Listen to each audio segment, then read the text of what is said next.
Get your filthy hands off my floor before I have you thrown out like garbage.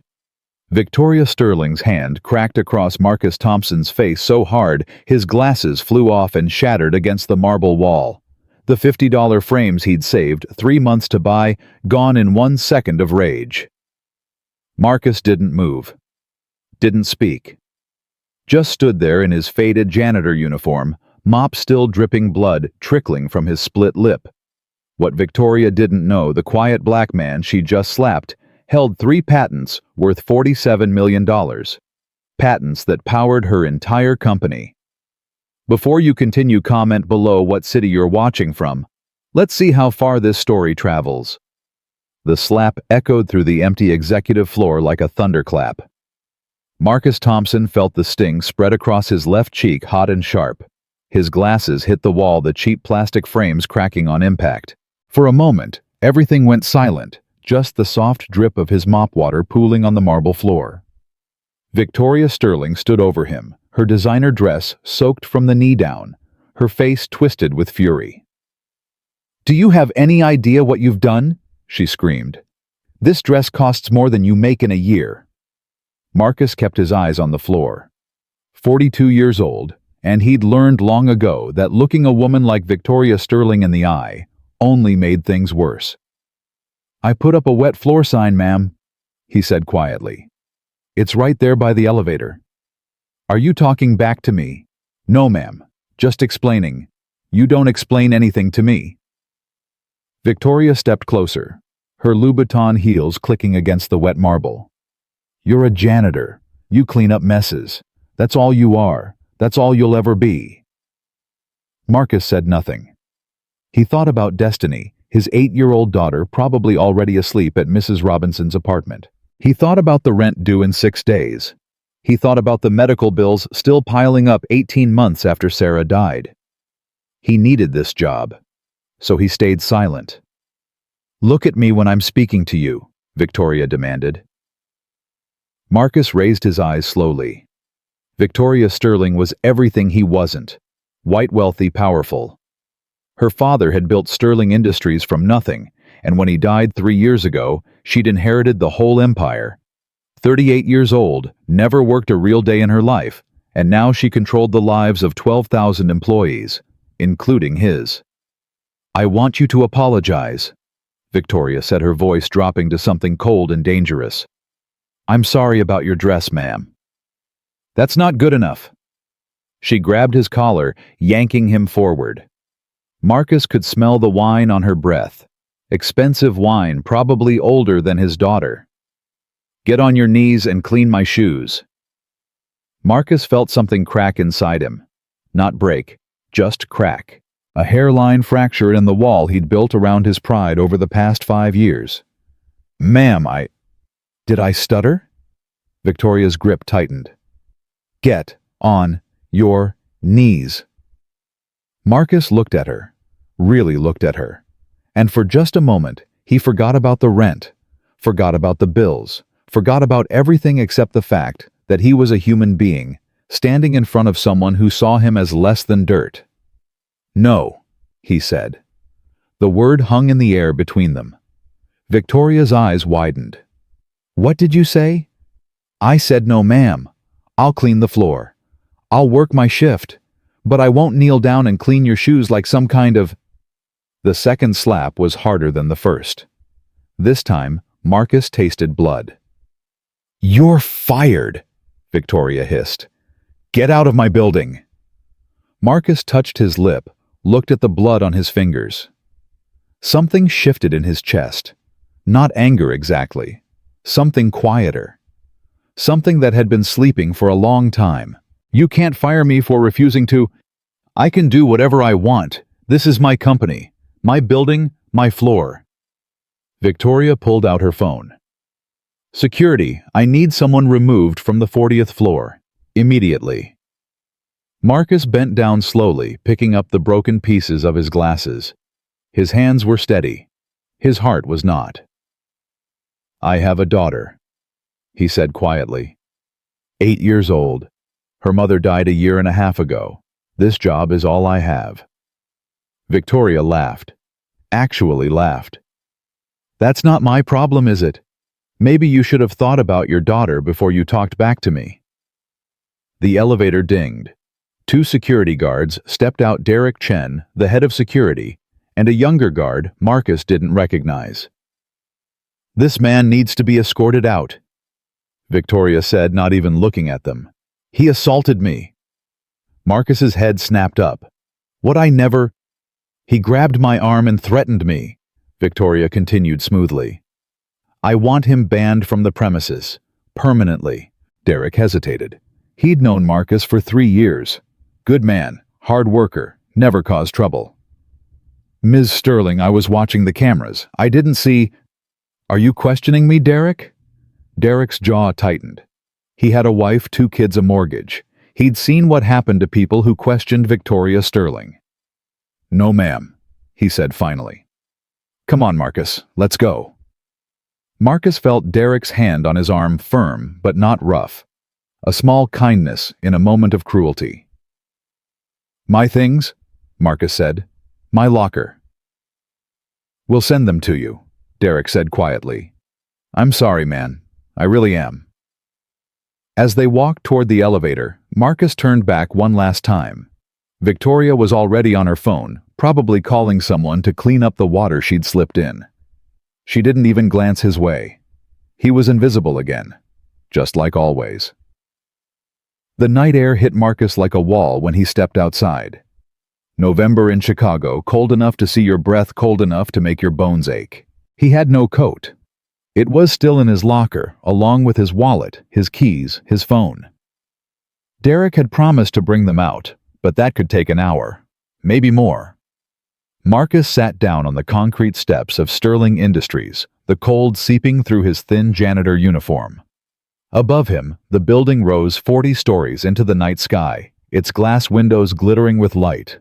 His hands were still shaking. "Marcus." He looked up. Rosa Martinez stood in the service entrance doorway, her gray hair pulled back in its usual tight bun, her cleaning cart parked behind her. "Rosa, what are you doing here?" "I heard what happened." She sat down next to him, pulling off her own coat and draping it over his shoulders. "Derek told me. The whole floor saw it on the monitors." "Saw what?" "Her hitting you." Rosa's voice dropped to a whisper. "Twice. Derek was supposed to delete the footage, but he saved it first. Said he couldn't just let it disappear." Marcus stared at her. "Why would he do that?" "Because not everyone in that building is a monster, Marcus." Rosa pulled a small notebook from her pocket. Worn leather pages yellowed with age. "I've been keeping records for 25 years. Every time someone like Victoria treats someone like us like garbage. Names, dates, witnesses." "Why?" "Because someday someone's going to care." Rosa pressed the notebook into his hands. Tonight might be that day. Marcus looked down at the notebook. Page after page of careful handwriting. Incidents, complaints, humiliations, all documented, all ignored. "What am I supposed to do with this?" "I don't know yet." Rosa stood up, brushing off her uniform. "But I know who Victoria Sterling really is. And I know who you really are, Marcus." He frowned. "What do you mean?" Rosa smiled, a sad, knowing smile. "I've been working here since before Victoria's father died. I remember when he bought those patents. The Thompson patents, they called them. Revolutionary technology. Changed the whole company." She paused. "The engineer who invented them, young black man from MIT, sold them for $50,000 because his wife was dying and he needed the money fast. The patents are worth $47 million now." Marcus felt the blood drain from his face. "How did you—" "I pay attention," Rosa said simply. "Nobody notices the cleaning lady. That's our superpower." She started to walk back inside, then stopped. "Your daughter's name is Destiny, right?" "Yes." "Beautiful name." Rosa looked at him over her shoulder. "Don't let them make her father invisible, Marcus. Not anymore." She disappeared through the service door, leaving Marcus alone with the notebook, the cold and the weight of everything he'd kept hidden for 5 years. The bus ride to Mrs. Robinson's apartment took 45 minutes. Derek had finally brought out Marcus's things, his wallet, his phone, his old army jacket from 20 years ago. He'd also slipped Marcus a USB drive. "The footage?" Derek had whispered. "Unedited. She doesn't know I have it." Now Marcus sat on the rattling CTA bus watching the city lights blur past the window, trying to figure out what to do next. His phone buzzed. A text from Mrs. Robinson. "Destiny's fine. Fell asleep watching her movie. Take your time." Marcus closed his eyes. 8 years old. That's how old Destiny was when Sarah first got sick. She'd watched her mother fade away over 18 months, hospitals, treatments, hope, despair, and finally silence. And through all of it, Marcus had kept working, kept fighting, kept telling her everything would be okay. But nothing was okay. Nothing had been okay since the day he walked into that lawyer's office and signed away his life's work for enough money to maybe save his wife. It hadn't been enough. The money ran out. Sarah died anyway. And Marcus was left with a mountain of debt, a grieving daughter, and a job mopping floors in the building that had made millions from his genius. He'd told himself it didn't matter. The patents were just ideas. Sarah was real. Destiny was real. Pride didn't pay bills. But tonight, something had changed. Victoria Sterling had looked at him like he was nothing. Worse than nothing. She'd slapped him, humiliated him, tried to make him kneel.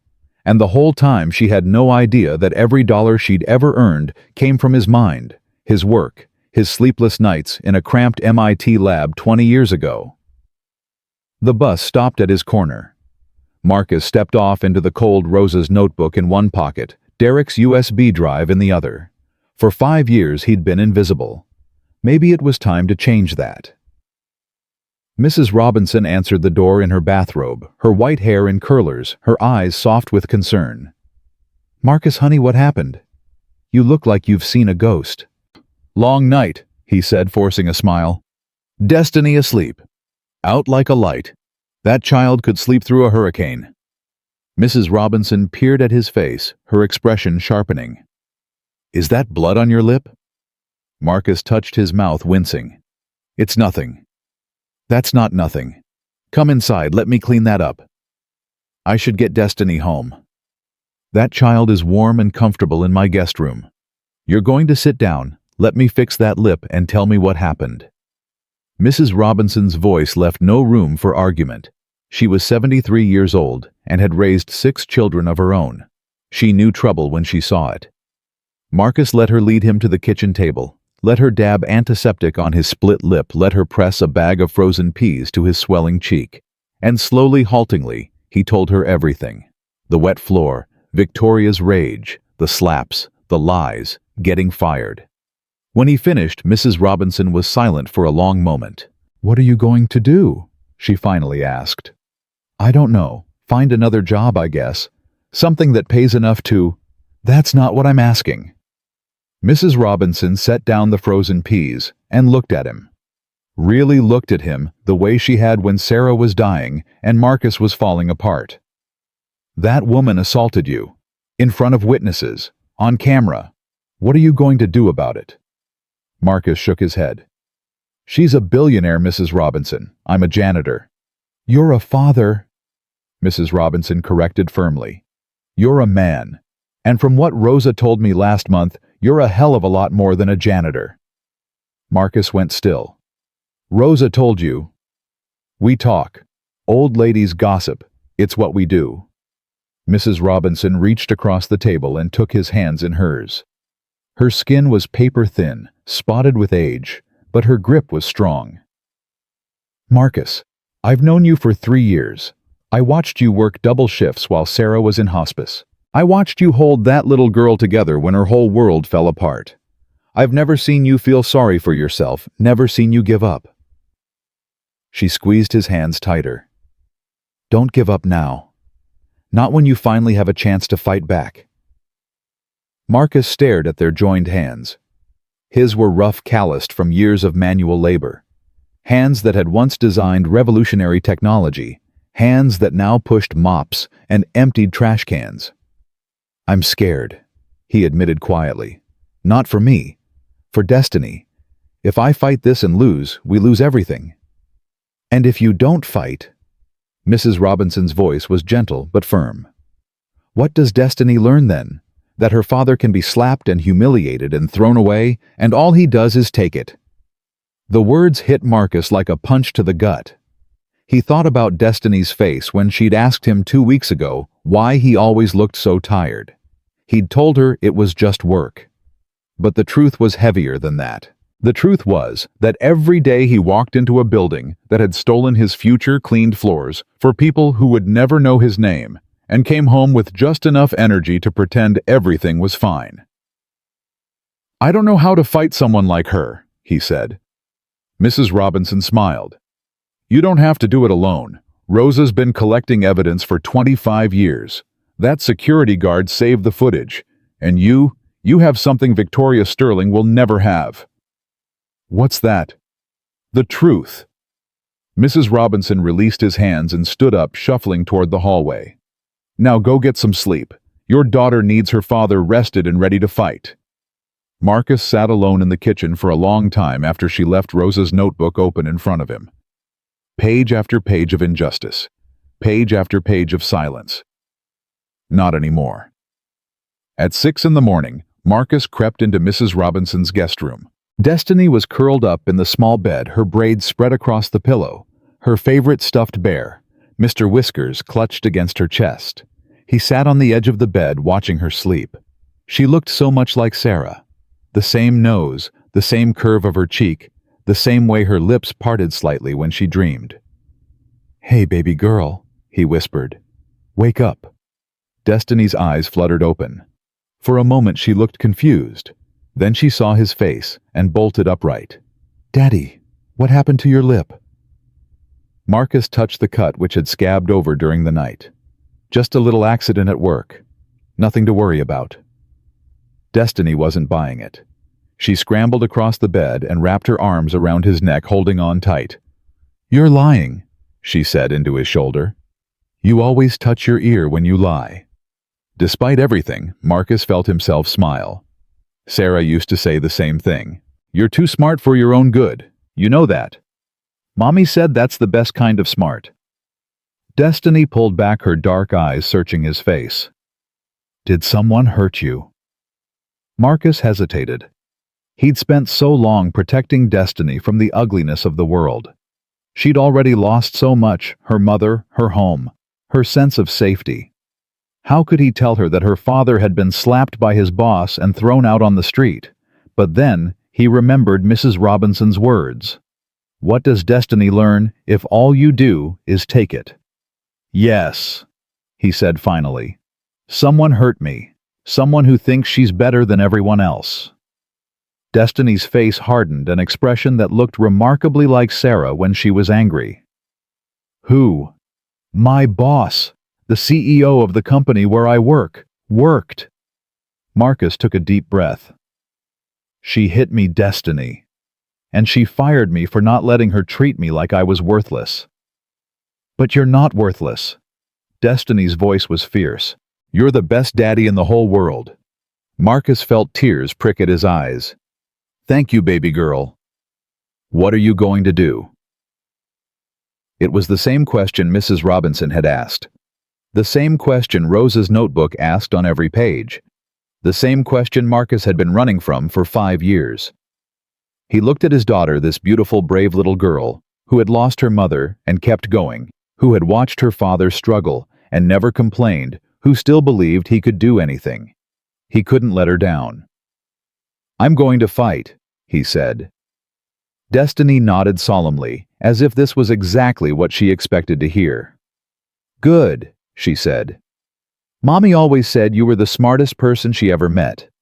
She said you could do anything if you just believed in yourself."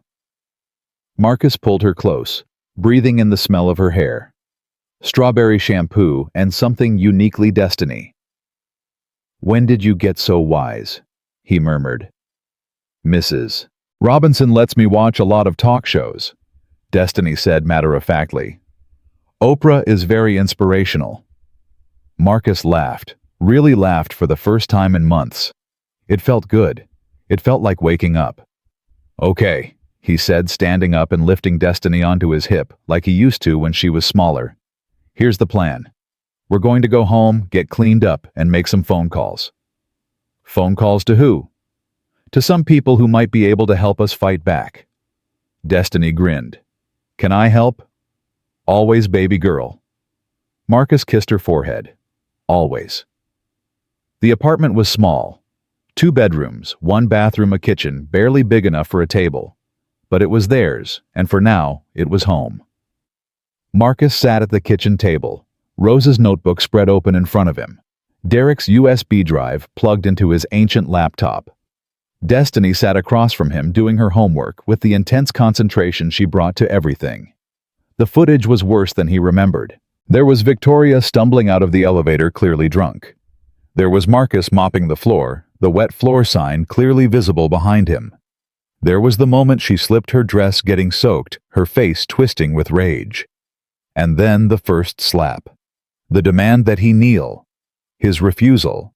The second slap. Every moment captured in crystal clarity. Marcus watched it 3 times, feeling his anger build with each viewing. This woman had assaulted him, lied about it, and tried to destroy his life, all because he'd refused to kneel before her like a servant. His phone buzzed. A text from an unknown number. This is Jerome Williams, night shift security. Rosa gave me your number. Can we meet? Marcus frowned. He didn't know anyone named Jerome Williams. Who are you? He typed back. The response came quickly. I saw what happened last night. I have more footage. Stuff Derek doesn't know about. Meet me at the diner on 47th Street at noon. Marcus stared at the message. This could be a trap. Victoria Sterling had resources he couldn't imagine. She could easily pay someone to set him up. But it could also be an ally. Another witness. Another piece of the puzzle. Daddy. Destiny looked up from her homework. Is everything okay? Marcus made a decision. Everything's fine, baby girl. I just have to go meet someone. Mrs. Robinson will come stay with you for a couple hours, okay? Is it about the fight? Yes. Destiny nodded seriously. Be careful, Daddy. Always. Marcus grabbed his jacket and headed for the door. Rosa's notebook tucked into his pocket like a talisman. The fight was just beginning. The diner on 47th Street smelled like coffee and bacon grease, the kind of place where working people came to eat before their shifts and nobody asked too many questions. Marcus pushed through the door and scanned the booths, looking for someone who might be Jerome Williams. A young black man in the corner raised his hand, mid-20s, clean-shaven, wearing a security uniform under his jacket. His eyes were nervous, but determined. Marcus slid into the booth across from him. You're Jerome. Yeah. Jerome glanced around, lowering his voice. Thanks for coming. I wasn't sure you would. You said you have footage. More than footage. Jerome pulled out his phone, keeping it below the table. I've been working night security at Sterling for 8 months. I've seen things, Mr. Thompson. Things that would make your stomach turn. Like what? Jerome hesitated, his fingers drumming against the phone case. Last night wasn't the first time Victoria Sterling put her hands on somebody. 3 months ago, she threw a coffee cup at Maria Santos, one of the cleaning ladies. Hit her in the face, gave her a black eye. Maria filed a complaint. Know what happened? Marcus shook his head. They paid her off. $5,000 and a non-disclosure agreement. If she talked, she'd lose everything. Jerome's jaw tightened. Maria has 4 kids. She didn't have a choice. How do you know all this? Because Derek made me delete the footage. Jerome finally looked Marcus in the eye. But I didn't delete it. I copied it first. Every incident, every cover-up, every time Victoria Sterling acted like the rules don't apply to her, I saved it all. Marcus felt his heart rate quicken. Why? Because my grandmother cleaned offices for 40 years. She used to come home with stories about how they treated her like she was invisible, like she didn't matter. Jerome's voice cracked slightly. She died last year. Never got to see anybody held accountable. I promised myself I wouldn't let that happen again. A waitress appeared, and they both ordered coffee. When she left, Marcus leaned forward. How much footage are we talking about? 18 incidents over 8 months. Everything from verbal abuse to what she did to you last night. Jerome slid his phone across the table, showing a folder of video files. This is just from my shifts. God knows what happens during the day. Marcus stared at the screen. 18 incidents. 18 times Victoria Sterling had treated someone like garbage, and 18 times the company had covered it up. Why come to me? He asked. Why now? Jerome took a deep breath. Because last night was different. She didn't just yell at you or throw something. She hit you. Twice. And then she lied about it, tried to say you attacked her. He shook his head. I watched the whole thing on the monitors. Derek told me to delete it, and I said I would, but I couldn't. Not this time. Derek saved a copy too. I know. We talked this morning. Jerome glanced around again. There's more of us, Mr. Thompson. People who are sick of watching her get away with everything. Rosa's been documenting stuff for decades. Emily Chen in the executive office has access to emails and internal communications. We've been waiting for someone brave enough to actually fight back. Marcus thought about destiny, about Mrs. Robinson's words, about the decades of injustice recorded in Rosa's worn notebook. I'm not brave, he said quietly. I'm just tired of being invisible. Jerome smiled for the first time. That's the same thing, isn't it? The waitress returned with their coffee. Marcus wrapped his hands around the warm mug, trying to organize his thoughts. If we do this, if we actually try to take her down, she'll come after all of us. You know that, right? She has lawyers' money connections. We have nothing. We have the truth, Jerome said. And we have each other. Marcus looked at this young man across from him, a kid really barely older than Marcus was when he invented those patents. A kid who had saved 18 videos because his grandmother died without ever seeing justice. Okay, Marcus said. Tell me everything. They talked for 2 hours. Jerome laid out the network of people who had quietly been documenting Victoria's behavior for years. Rosa Martinez with her notebooks. Emily Chen with her access to company emails. A former HR manager named Patricia, who had quit rather than cover up another incident. A maintenance worker named Carlos, who had witnessed Victoria berating a pregnant employee until she cried.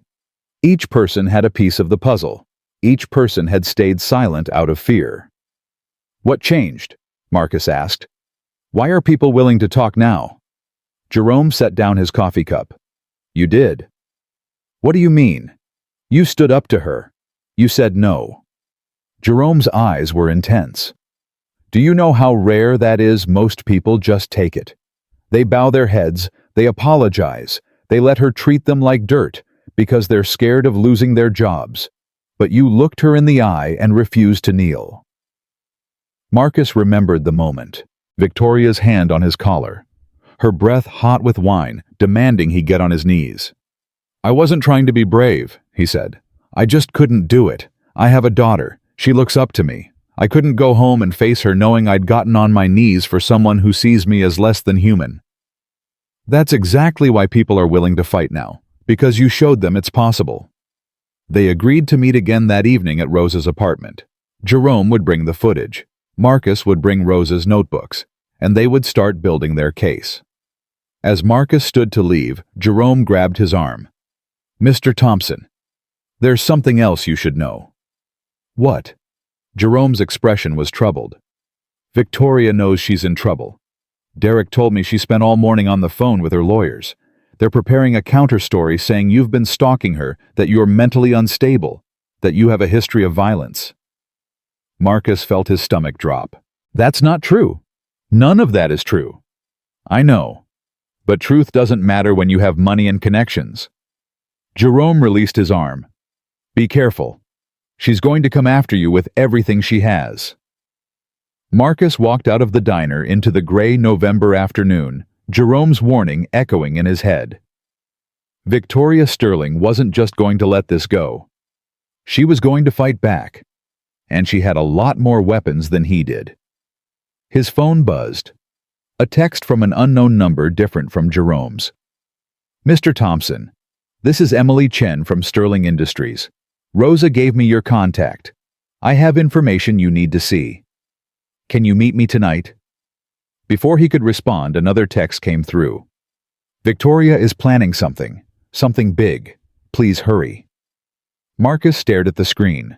2 allies in one day, a network of witnesses, evidence of 18 incidents, and a powerful woman who would stop at nothing to destroy him. He texted Emily back, where and when. Her response was immediate. "Rosa's apartment, 7 p.m. Bring everything you have." Marcus pocketed his phone and headed for the bus stop. He had 6 hours to prepare for whatever came next. Back at the apartment, Destiny was sitting at the kitchen table with Mrs. Robinson working on a drawing. She looked up when Marcus walked in, her face brightening. "Daddy, you're back." "Hey, baby girl." He kissed the top of her head, nodding gratefully at Mrs. Robinson. "Everything okay here?" "We made cookies," Destiny announced proudly. "Mrs. Robinson taught me her secret recipe. The secret is love and too much butter," Mrs. Robinson said, winking. "How did your meeting go?" Marcus glanced at Destiny, who had gone back to her drawing something colorful with a lot of purple and gold. "Can we talk in the kitchen?" Mrs. Robinson followed him, her expression knowing. "That bad?" "That good, actually. And that bad." Marcus lowered his voice. "There's a whole network of people who've been documenting Victoria Sterling's behavior for years. We're meeting tonight to put everything together." "That's wonderful news." "Except Victoria already knows she's in trouble. She's working with her lawyers to create a false narrative about me, stalking mental instability, maybe even a fake history of violence." Mrs. Robinson's face hardened. "That woman is evil. She's scared." Marcus rubbed his eyes, exhaustion catching up with him. "Scared people do desperate things." "What are you going to do?" "I'm going to fight anyway." He looked through the doorway at Destiny, still focused on her drawing. "I spent 5 years being invisible, letting people walk all over me because I thought it was safer. But it's not safer, it's just slower death. I won't teach my daughter that the only way to survive is to make yourself small." Mrs. Robinson reached out and squeezed his hand. "Sarah would be proud of you." The mention of his wife's name hit Marcus like a physical blow. He closed his eyes, remembering her face in those final weeks, thin and pale, but still smiling, still fighting. "She would have done this a long time ago," he said quietly. "She never could stand bullies." "Neither can you. You just forgot for a while." Mrs. Robinson patted his cheek gently. "Go get some rest before your meeting. I'll keep Destiny entertained." Marcus tried to sleep, but every time he closed his eyes, he saw Victoria's face twisted with rage. He heard the crack of her hand against his cheek. He felt the cold of the concrete steps as he sat outside in his janitor's uniform, waiting for someone to bring his things. 5 years. 5 years he had worked in that building, mopped those floors, emptied those trash cans. 5 years of invisibility. And in one night, everything had changed. At 6:30, Marcus put on his cleanest shirt and his good jacket, the one Sarah had bought him for job interviews that never panned out. He kissed Destiny goodbye, promised to be back before bedtime, and headed out into the cold November evening. Rosa's apartment was on the 3rd floor of a weathered brick building in Rogers Park. The hallway smelled like cooking food and old carpet, and Marcus could hear televisions murmuring behind closed doors as he climbed the stairs. Rosa answered on the first knock, pulling him inside quickly. "Good, you're early. The others aren't here yet." Her apartment was small but immaculate, every surface polished, every cushion perfectly placed. On the coffee table sat stacks of notebooks, Rosa's life's work, decades of documented injustice. "How many of those are there?" Marcus asked. 37 notebooks, 25 years. Rosa handed him a cup of coffee already prepared. "I started keeping records when I was 33 years old. A supervisor called me a dirty Mexican in front of guests, and HR told me I must have misheard." "I'm sorry." Don't be sorry. Be angry. Rosa's eyes flashed. Anger is what keeps you fighting when everything else runs out. A knock at the door interrupted them. Rosa checked the peephole, then opened it to reveal Jerome, tablet in hand, followed by a young Asian woman Marcus didn't recognize. "This is Emily Chen," Jerome said, "Victoria's executive assistant." Emily was small and precise, with sharp eyes behind designer glasses. She looked terrified. "Mr. Thompson." Her handshake was firm despite her obvious nerves. "I'm sorry for what happened to you." "Thank you. Jerome said you have information." Emily pulled a laptop from her bag, setting it on Rosa's coffee table. "I've worked for Victoria Sterling for 2 years. I've seen everything, every email, every memo, every legal threat she's made to keep people quiet." She opened the laptop and pulled up a folder of documents. "These are the NDAs. 23 of them, all from employees who experienced harassment or assault and were paid to stay silent." She clicked to another folder. "These are internal emails between Victoria and her father's old lawyer discussing how to handle problematic staff members. That's their code for minorities who complain." Marcus leaned in, scanning the documents. The language was clinical detached, as if they were discussing faulty equipment rather than human beings. "Can you prove these are real?" he asked. "Every document has metadata showing when it was created and by whom. I also have access logs showing when Victoria reviewed each file." Emily's voice strengthened as she spoke. "I've been collecting evidence for 6 months, ever since I watched her make a black executive cry in a board meeting and then laugh about it with her friends." "Why didn't you come forward before?" Emily's face crumpled slightly. "I was scared. My parents sacrificed everything to give me opportunities. I have student loans, rent a career I worked so hard to build. I kept telling myself it wasn't my fight." She looked at Marcus. "But then I saw what she did to you, and I realized if I don't fight, I'm just as guilty as she is." Rosa put a hand on Emily's shoulder. "Welcome to the resistance, Misha." They spent the next 3 hours organizing everything. Rosa's notebooks covered the broadest time span, 25 years of discrimination, retaliation, and cover-ups. Jerome's footage showed recent incidents in vivid detail. Emily's documents revealed the systematic legal machinery that kept victims silent. And at the center of it all was Marcus, a living example of Victoria Sterling's cruelty captured on camera and impossible to explain away. "We need to go public," Jerome said. "Release everything at once. Flood the zone so they can't control the narrative." "No." Marcus shook his head.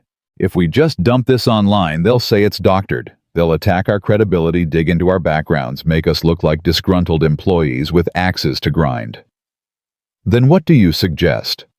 Marcus thought about the town hall meetings he'd attended with Sarah during her activism days. The way she had organized, built coalitions, controlled the story. "We need legitimacy. A civil rights attorney who can vouch for the evidence. Community leaders who can speak to the pattern. And we need to confront Victoria directly in a forum she can't control." Emily looked up from her laptop. "There's an all-staff meeting next week. Victoria's announcing some kind of restructuring plan. It's mandatory attendance." "Perfect." Rosa's eyes gleamed. What better place to expose a monster than in front of her own kingdom? They made plans late into the night. Emily would continue gathering documents.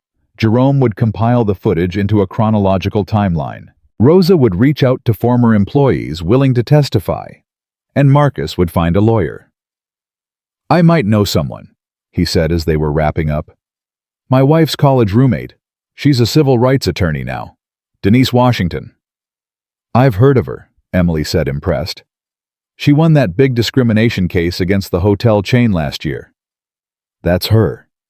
Marcus hadn't spoken to Denise in over a year, not since Sarah's funeral, but he knew she would help. Sarah would have wanted her to. As they said their goodbyes, Rosa pulled Marcus aside.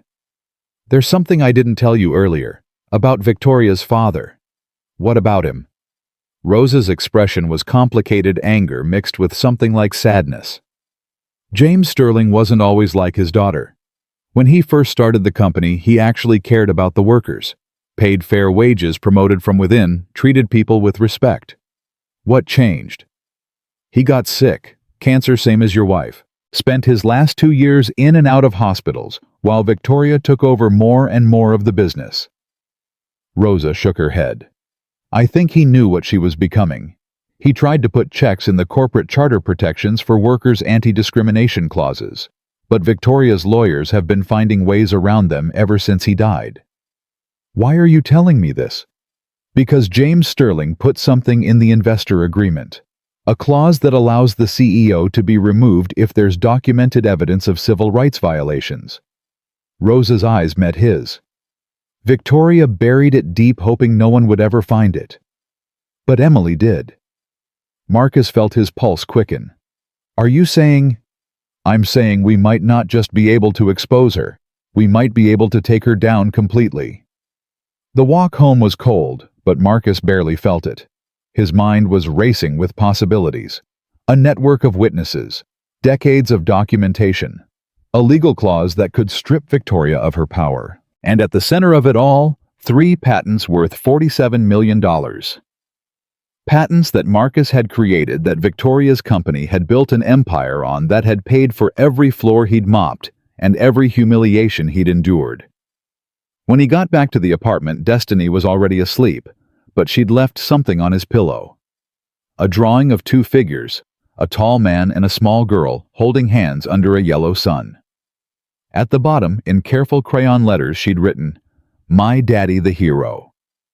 Marcus sat on the edge of his bed, holding the drawing, tears streaming silently down his face. He thought about Sarah, about how she would have handled this. She would have fought from day one. She never would have let 5 years pass in silence. But Sarah was gone, and Marcus was still here, still fighting, still trying to be the father Destiny deserved. He folded the drawing carefully and tucked it into his wallet next to the faded photo of Sarah he'd carried since the day they met. I won't let you down, he whispered. Either of you. The next morning, Marcus called Denise Washington. She answered on the 3rd ring, her voice sharp and professional. Denise Washington. Denise, it's Marcus Thompson. A pause. Marcus. Oh my God, Marcus. It's been so long. How are you? How's Destiny? We're okay. Marcus took a breath. Actually, we're not okay. I need your help. He told her everything. The job at Sterling Industries, the patents he'd sold for nothing, the 5 years of invisibility, the slap, the humiliation, the firing, and finally the network of people who had been quietly gathering evidence for years. When he finished, Denise was silent for a long moment. Marcus, she finally said, her voice tight with controlled fury. Do you have any idea what you're sitting on? I know it's a lot. A lot. This is the biggest corporate discrimination case I've ever heard of. Decades of documented abuse, video evidence of assault, a paper trail of cover-ups, and a CEO who literally inherited her position and has been treating minority employees like garbage ever since. So you'll help? Help Marcus. I'm going to bury these people. Denise's professional composure cracked slightly. Sarah was my best friend. She used to talk about you all the time, how brilliant you were, how kind, how you deserved so much better than what life gave you. When she died, I wanted to reach out, but I didn't know what to say. You don't have to. Yes, I do. I failed you once by staying silent. I'm not going to fail you again. Denise's voice strengthened. Meet me at my office tomorrow morning. Bring everything. And Marcus. Yeah. Thank you for calling. Thank you for fighting. She paused. Sarah would be so damn proud of you. Marcus hung up the phone, his hands shaking. Another ally. Another piece of the puzzle falling into place. But even as hope built in his chest, he couldn't shake Jerome's warning. Victoria Sterling was preparing her counterattack. She had money lawyers' connections. She could make his life a living hell if she wanted to. And based on what he knew about her, she definitely wanted to. 2 days later, the first blow landed. Marcus was walking Destiny to school when his phone rang. An unfamiliar number. Mr. Thompson, a male voice, cold and professional. This is Alan Richards from Child Protective Services. We've received a report of child neglect concerning your daughter, Destiny Thompson. Marcus stopped in the middle of the sidewalk. What? An anonymous caller reported that your daughter is frequently left unsupervised and that you may be unable to provide a safe home environment. We're required to investigate all reports. That's not true. None of that is true. I understand this is upsetting Mr. Thompson. We'll need to schedule a home visit to assess the situation. Are you available Thursday at 10 a.m.? Destiny tugged on his hand. Daddy, what's wrong? Marcus forced his voice to stay calm. Nothing, baby girl, just work stuff.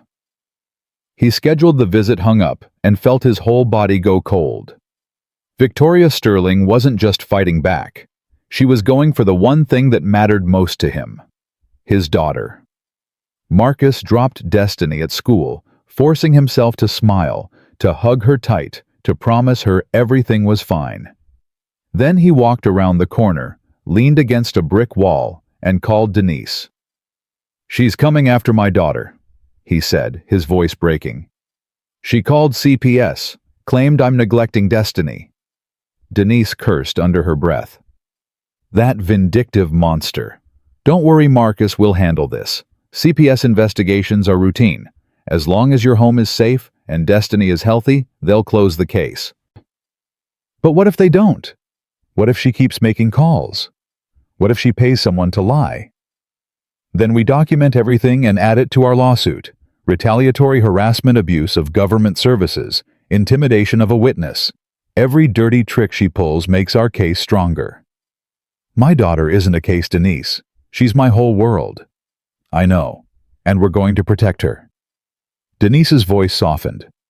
Marcus, listen to me. People like Victoria Sterling win because they count on their victims being too scared to fight back. They throw everything they have at you lawyers, money, lies, hoping you'll give up.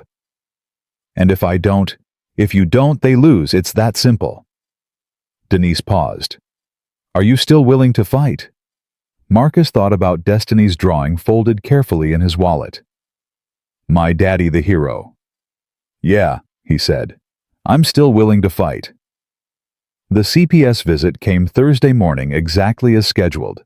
Marcus had spent 2 days scrubbing the apartment until it gleamed, organizing Destiny's room, filling the refrigerator with healthy food. Mrs. Robinson came over to help tutting and fussing and making sure every surface sparkled.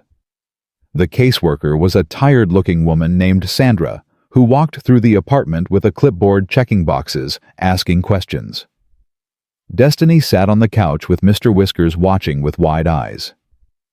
Mr. Thompson, can you tell me about your childcare arrangements when you're at work? My neighbor Mrs. Robinson watches Destiny. She's been helping us since my wife passed. Sandra made a note. And your employment status? I was recently terminated. Wrongfully terminated. I'm pursuing legal action. I see. Sandra's expression was neutral, giving nothing away. The report mentioned concerns about supervision, that Destiny is frequently left alone. That's not true. I've never left her alone. Not once. Mrs. Robinson stepped forward, her voice firm. I can vouch for that. I've known this family for 3 years. Marcus is the best father I've ever seen. He works himself to the bone for that little girl. Sandra looked at Destiny. Sweetheart, can I ask you some questions? Destiny nodded, clutching Mr. Whiskers tighter. Do you feel safe at home? Yes, ma'am. Does your daddy take good care of you? The best care. Destiny's voice was small but certain. He makes me breakfast every morning and helps me with homework and reads to me before bed. He never misses. What about when he's at work? Who watches you then? Mrs. Robinson. She's like my grandma. Destiny looked at the elderly woman with pure affection. She makes cookies and lets me watch movies. Sandra made more notes, then closed her clipboard. Mr. Thompson, everything appears to be in order here. I don't see any evidence of neglect. Marcus felt his legs go weak with relief. So the case is closed. I'll submit my report recommending closure. You should receive official notification within a week. Sandra paused at the door. Mr. Thompson. Off the record, anonymous reports like this often come from people with personal grudges. I've seen it before. If you're being harassed, you should document everything. I am, Marcus said. Believe me, I am. After Sandra left, Marcus collapsed onto the couch. Destiny immediately crawled into his lap, wrapping her arms around his neck. Daddy, why was that lady asking all those questions? Someone told a lie about me, baby girl. They said I wasn't taking good care of you. Destiny's face scrunched with indignation. That's not true. You're the best daddy ever. I know, and the lady could see that. He kissed her forehead. Everything's okay now. But even as he said the words, Marcus knew they weren't true. Victoria had tried to take his daughter. She had failed this time, but she would try again. People like her always did. The phone call from Denise came an hour later. CPS closed the case, unfounded. Thank God. Denise's voice was tight with anger. But Marcus, we need to move faster. Victoria's getting desperate, and desperate people are dangerous. What's the status on the all-staff meeting? Emily says it's scheduled for Monday. Victoria's announcing some kind of restructuring plan. Perfect. That's our moment. We go public during the meeting where she can't control the narrative. Marcus hesitated. Are we ready? We're as ready as we're going to be. I've reviewed all the evidence, Rosa's notebooks, Jerome's footage, Emily's documents. It's overwhelming. Any jury in the country would convict her. This isn't going to a jury, not yet. No, but public opinion is its own kind of court. Once people see what she's really like, her board won't have a choice. They'll have to act. Marcus thought about the all-staff meeting. Hundreds of employees gathered in the main auditorium. Victoria at the podium, confident and untouchable. And him, the janitor she'd slapped and discarded, standing up to expose her in front of everyone. What if it doesn't work? He asked quietly. What if they don't believe us? They will. The footage alone is undeniable. But even if some people doubt, we'll have planted the seed. And seeds grow, Marcus. That's what they do. The weekend passed in a blur of preparation. Marcus met with Denise to review the legal strategy. He rehearsed what he would say, how he would say it. Rosa coached him on staying calm under pressure. Jerome ran technical checks on the equipment they would use to display the footage. And through it all, Destiny watched with quiet understanding. Sunday night, Marcus tucked her into bed as usual. She grabbed his hand before he could leave. Daddy? Yeah, baby girl. Are you scared about tomorrow? Marcus sat on the edge of her bed, stroking her hair, a little bit. Me too. Destiny's voice was small. What if the bad lady hurts you again? She won't. I have friends helping me now. And I have you. He leaned down and kissed her forehead. Whatever happens tomorrow, I want you to remember something. Sometimes doing the right thing is scary. Sometimes it's hard. But it's always worth it. Mommy used to say that. She did. She was the bravest person I ever knew. Marcus's voice caught. I'm trying to be brave like her. Destiny reached up and touched his face, her small fingers gentle on his cheek. You are brave, Daddy. You're the bravest person I know. Marcus couldn't speak. He just held his daughter close, breathing in the strawberry scent of her shampoo, feeling her heartbeat against his chest. Tomorrow would change everything, for better or worse. Monday morning arrived cold and gray, the sky heavy with clouds that threatened snow. Marcus dressed in his only suit, the one Sarah had bought him, and stood in front of the mirror trying to recognize himself. 5 years ago, he had been a different man. An MIT engineer with patents and promise a wife he adored, a future full of possibility. Then Sarah got sick and everything fell apart. The patents went first sold for pennies to pay for treatments that didn't work. Then the house. Then the car. Then his dignity traded piece by piece for survival. But today, he was taking it back. His phone buzzed. A text from Rosa. "We're in position. Emily has access to the presentation system. Jerome is ready with the footage. It's time." Marcus texted back, "On my way."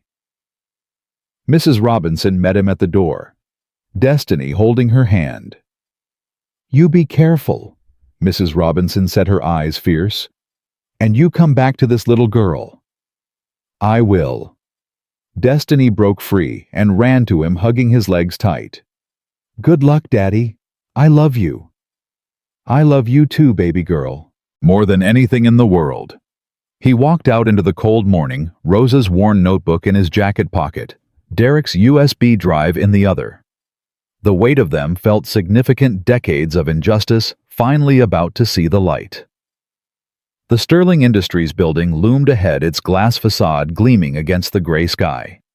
Marcus had spent 5 years entering through the service entrance, invisible and ignored. Today he walked through the main doors. The security guard at the front desk looked up, then did a double take. "Sir, can I help you? I'm here for the all-staff meeting." "Do you have an employee badge?" Marcus smiled. "I used to." Before the guard could respond, Jerome appeared wearing his security uniform. "He's with me," cleared visitor. The guard hesitated, then nodded. "Go ahead." As they walked toward the auditorium, Jerome spoke in a low voice. "Victoria's already inside. She looks confident, has no idea what's coming." "Where are the others?" "Rosa's in the back near the AV controls. Emily's backstage with the presentation laptop. Denise is outside with the press." Marcus stopped. "Press?" "Denise called them this morning. Said there would be a major announcement regarding discrimination at Sterling Industries." Jerome grinned. "By the time Victoria realizes what's happening, the whole world will be watching." They entered the auditorium through a side door. Hundreds of employees filled the seats, their murmurs creating a low hum of anticipation. On the stage, Victoria Sterling stood at the podium, reviewing notes, looking every inch the powerful CEO. Marcus found a seat in the back near the aisle. His heart was pounding so hard he could feel it in his throat. Victoria tapped the microphone and the room fell silent. "Good morning, everyone. Thank you for being here." Her voice was smooth, confident. "I know there have been some rumors circulating about changes at Sterling Industries. Today, I want to address those rumors directly." She clicked to the first slide, a corporate logo professionally designed. "As many of you know, we've been evaluating our operational efficiency. After careful analysis, I'm announcing a comprehensive restructuring plan called Operation Clean Sweep." Murmurs rippled through the audience. Marcus saw janitors and maintenance workers exchange worried glances. "This plan will modernize our facilities management by transitioning to contracted services. It's a cost-effective solution that will allow us to focus on our core business." She clicked to the next slide showing projected savings. "The transition will affect approximately 120 support staff positions." The murmurs grew louder. Someone in the back shouted, "You're firing us." "We're not firing anyone," Victoria said smoothly. "We're offering generous severance packages and transition assistance. This is simply the evolution of our business model." Marcus felt anger building in his chest. She was eliminating the entire cleaning staff, people like Rosa, who had given decades to this company, and she was presenting it like a business innovation. He caught Rosa's eye across the room. She nodded once. It was time. Marcus stood up. "Ms. Sterling." Every head turned. Victoria's eyes found him in the crowd, and for a moment, her composure flickered. "Excuse me, this is a closed meeting. Security. I have a question about the restructuring plan." Marcus's voice was steady, carrying through the room. "Will the contracted workers receive the same protections as current employees? Will they have the same rights to file complaints if they're mistreated?" Victoria's smile tightened. "Sir, I'm going to have to ask you to leave. You're not an employee of this company." "I was. until you slapped me in the face and fired me for refusing to kneel." Gasps rippled through the audience. Phones came out recording. "That's a lie." Victoria's voice rose. "Security remove this man immediately." "Before they do," Marcus said, not moving, "maybe you should show everyone what really happened that night. Jerome." The main screen flickered. Victoria's carefully prepared presentation disappeared, replaced by security footage. The lobby, Marcus mopping. Victoria stumbling out of the elevator, clearly intoxicated. The room went silent as they watched. Victoria's slurred insults. Her demand that Marcus kneel. His quiet refusal. And then the slap. The crack of her hand against his face echoed through the auditorium's speakers. Victoria grabbed the microphone. "This footage is doctored. It's a fake." "There are timestamps," Jerome called out from his position near the AV controls. "Metadata proving it's authentic, taken from the company's own security system." "Here's another one." Rosa's voice rang out as she stepped into the aisle holding up her phone. 3 months ago, Maria Santos cleaning lady for 12 years. New footage appeared on screen. Victoria throwing a coffee cup at a small Latina woman, striking her in the face. Maria's cry of pain. Victoria's laugh. "And another." Rosa scrolled to the next video. James Chen, maintenance worker, called a chink and told to go back where he came from. The footage played. Victoria's casual cruelty captured in high definition. Employees were standing now, their faces shifting from shock to anger. Some were crying, others were shouting. The auditorium was descending into chaos. Victoria screamed into the microphone. "These are lies, all lies. This man is mentally unstable. He's been stalking me. Actually, Ms. Sterling, I have documentation proving otherwise." A new voice cut through the noise. Emily Chen stepped out from backstage, laptop in hand, her face pale but determined. "I've worked as your executive assistant for 2 years. I've seen everything. Every email, every memo, every cover-up." Emily's voice shook but didn't break.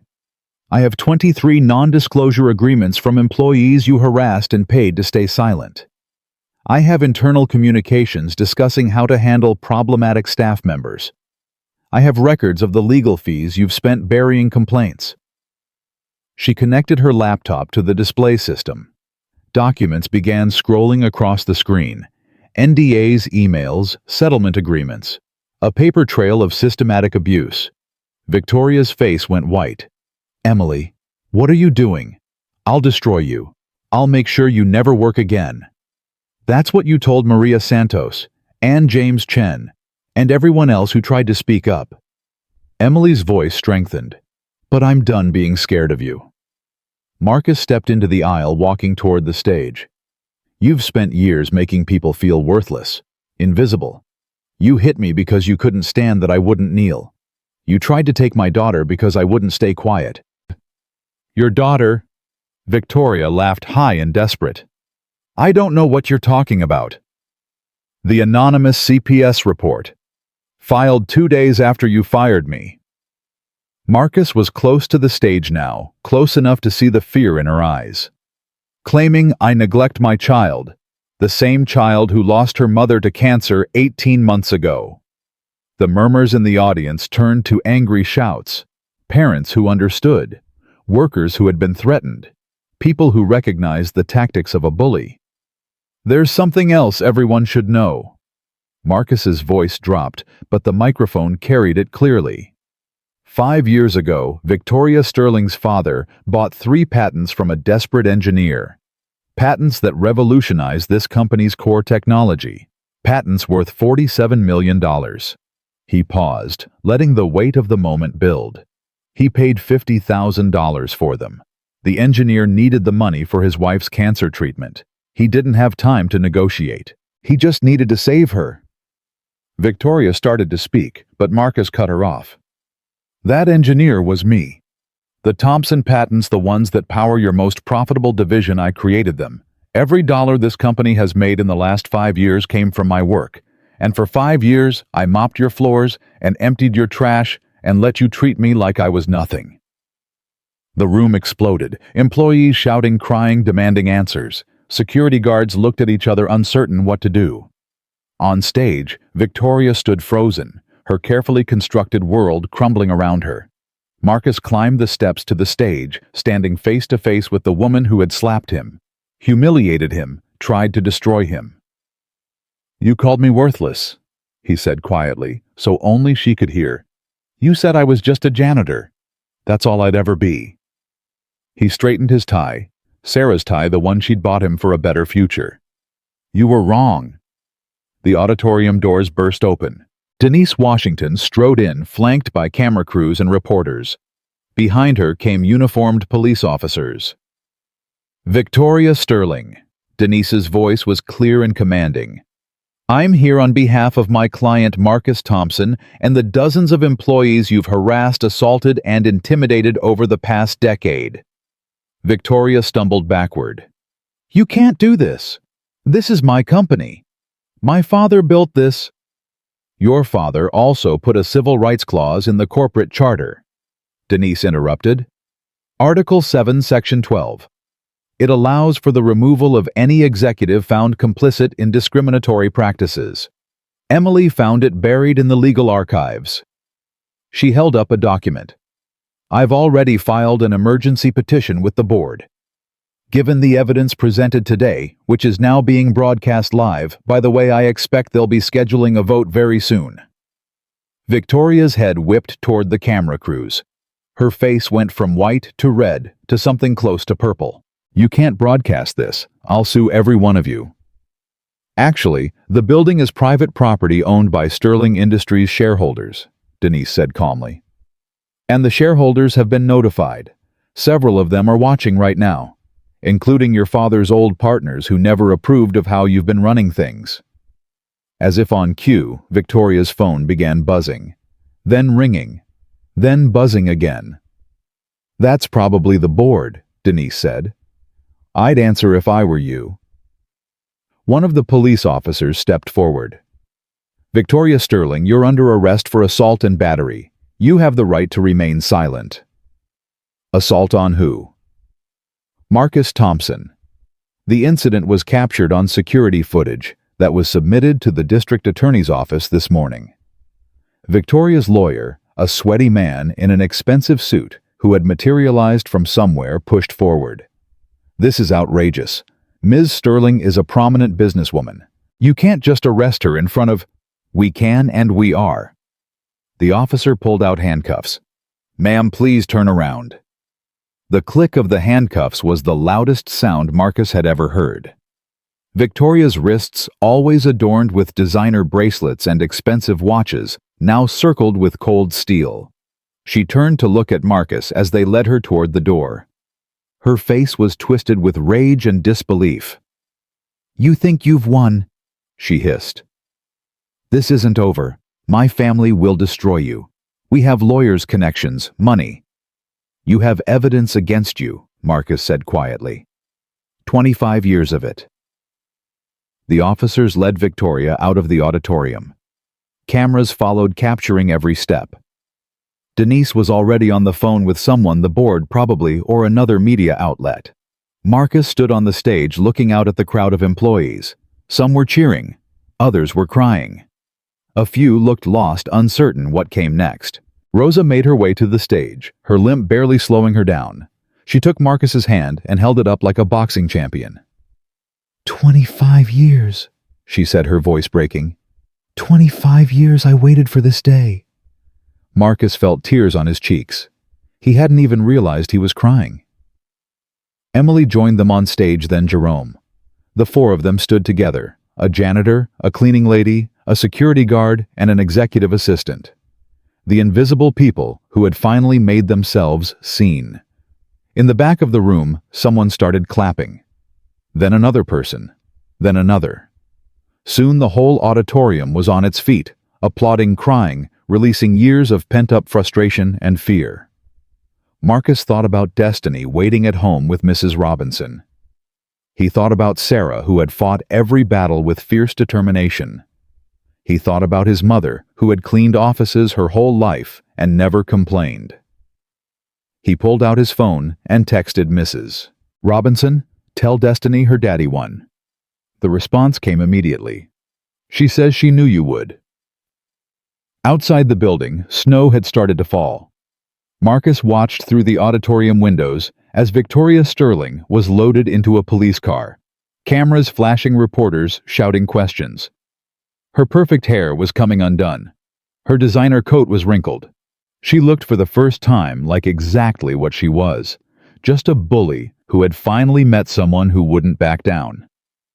Denise appeared at Marcus's side. The board is calling an emergency meeting for tomorrow. 3 major shareholders have already announced they're supporting your civil lawsuit. What happens now? Now, Denise smiled. Now we finish what we started. Criminal charges for Victoria.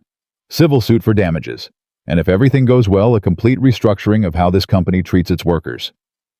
Marcus looked around the auditorium at the employees still processing what had happened. Rosa was surrounded by cleaning staff, hugging them, crying with them.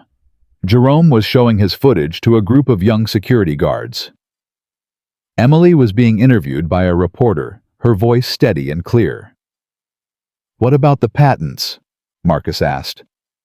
That's the best part. Denise's smile widened. I had my team research the original sale agreement. James Sterling's lawyers cut corners. They didn't properly document the transfer of intellectual property rights. There's a case to be made that you never legally sold the patents at all. Marcus stared at her. What does that mean? It means we might be able to get them back, or at minimum negotiate a fair compensation for their use over the past 5 years. We're talking tens of millions of dollars, Marcus. The number didn't register. It was too big, too impossible. For 5 years he'd been scraping by, working double shifts, counting pennies. And now someone was telling him he might be rich. I don't care about the money, he said. Then care about what you can do with it. Denise put a hand on his shoulder. Think about Destiny. Think about all the people like you who sold their ideas for nothing because they were desperate. You could help them, Marcus. You could change things. He thought about his mother again, about Rosa's 35 years of invisibility, about all the workers who had been pushed down and paid off and told to stay quiet. Yeah, he said finally. Maybe I could. The snow was falling harder now, blanketing the city in white. Through the windows, Marcus could see the police car pulling away, taking Victoria Sterling to face consequences she had never imagined. His phone rang. An unknown number. He almost didn't answer, but something made him pick up. Mr. Thompson? A man's voice, elderly, slightly trembling. This is William Sterling, Victoria's uncle. James was my brother. Marcus tensed. What do you want?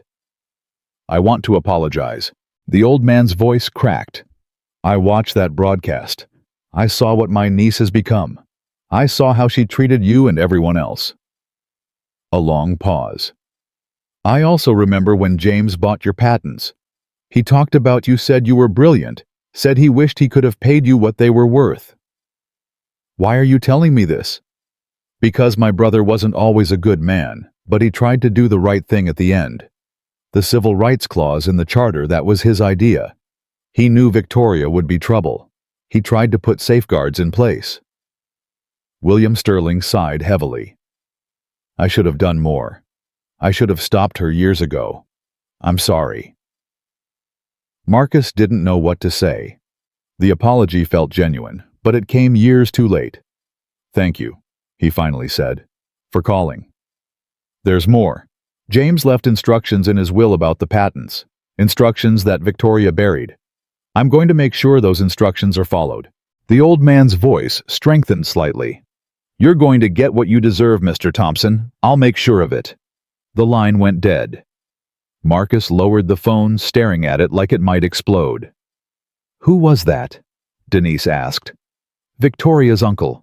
He says he's going to help us. Denise's eyebrows rose. The family is turning on her. Looks like it. Then she's finished. Denise shook her head in wonder. You know, when you called me last week, I thought this would be a hard fight. Years of litigation, appeals, corporate lawyers dragging everything out. But this Victoria imploding on live television, the family abandoning her evidence, falling into our laps. She laughed. Sometimes the universe just decides someone's time is up. Marcus looked out at the snow falling on Chicago. Somewhere in this city, his daughter was waiting for him to come home. Somewhere Victoria Sterling was sitting in a police station realizing her empire had crumbled. And somewhere Sarah was watching finally at peace. "I need to go," he said. "Destiny's waiting." "Go." Denise squeezed his arm. "Go be with your daughter. We'll handle the rest." Marcus walked out of Sterling Industries for the second time in a week.